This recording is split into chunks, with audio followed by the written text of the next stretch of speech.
Authoritarian governments don't tolerate, in general, don't tolerate God, and they don't tolerate authentic Christianity very well. They may permit a sort of a weak form of religious practice that doesn't have a lot of substance or significance for people, but they're not going to be happy about those who are genuinely committed to Christ, like the kind of commitment that Jesus talks about in Matthew chapter 16, verse 24, where he says, if anyone wishes to come after me, Jesus says this, he must deny himself, take up his cross, and follow me.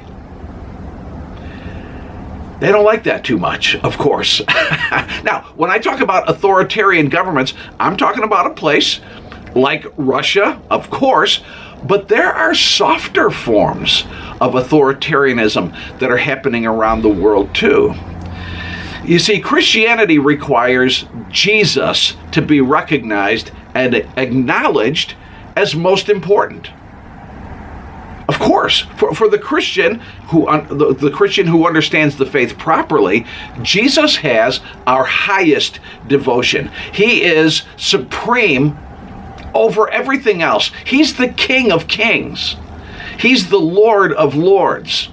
And that becomes a problem for authoritarian governments, because in that type of system, the government must be recognized as supreme over everything else. Authoritarian governments generally become less and less tolerant of competing loyalties. Authoritarian governments, basically it's a you people do what we tell you to do kind of an operation. And so once again, fully committed Christians kind of tend to be a little bit bothersome for them.